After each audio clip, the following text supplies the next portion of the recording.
Good afternoon.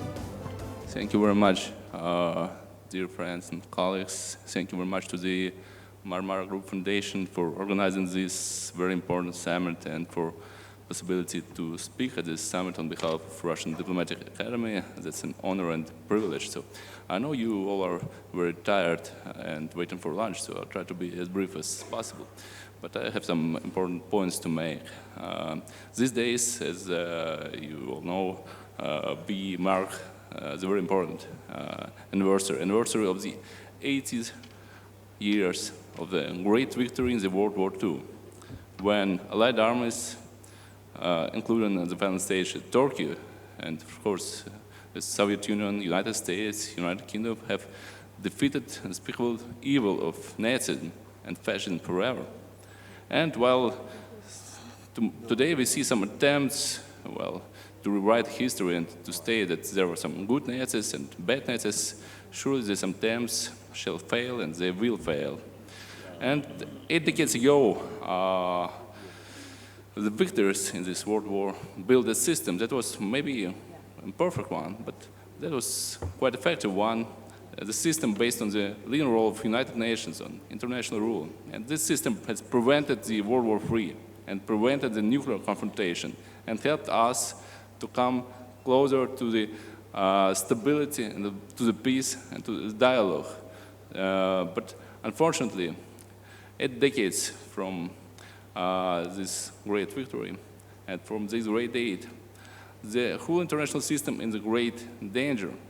And as previous speakers have already said, we're witnessing a lot of conflicts, maybe much more conflicts than at any point in previous several decades, from Gaza to Sudan, from Yemen to Syria, from Democratic Republic of Congo to Myanmar.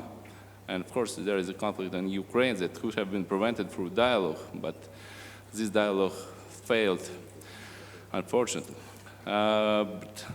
Really, we shall not just state that there are some conflict and some wars, but we shall think about possible means to prevent it, and we shall discuss how these conflicts were made possible. Well, some would say that these conflicts are heritage of the Cold War, or maybe of colonial times, which is true, but really these conflicts, in my view, are also a heritage of 3 decades of so-called liberal, rule-based order, which may be called also rule-based disorder, with one very old rule.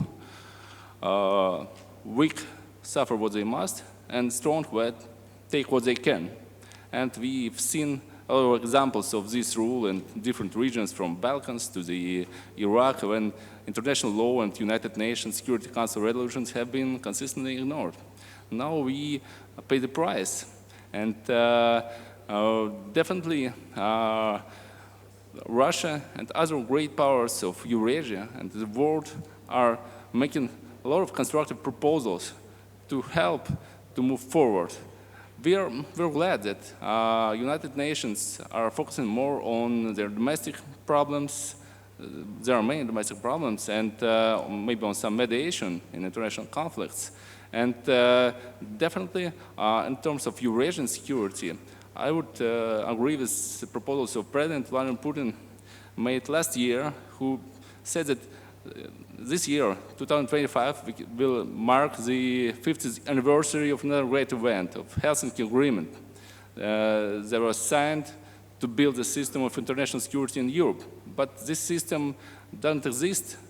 And definitely, we need to focus more not on the system of security in Europe, but on the system of security in Eurasia. And we shall take all of our intellectual resources, diplomatic resources, creative resources to start a dialogue on creation of the new architecture of international security in Eurasia without actors from other sides of the Atlantic Oceans and some other oceans, but with the leading role of Eurasian states. And I believe that the only alternative is, of course, a confrontation. As the recent opinion polls in Europe tell us that many Europeans, majority in some countries, fear the nuclear escalation between NATO and Russia in several following Dear years. Anton, Sure, would you I'm concluding. please conclude your Yes, speech? of course. Thank you very much.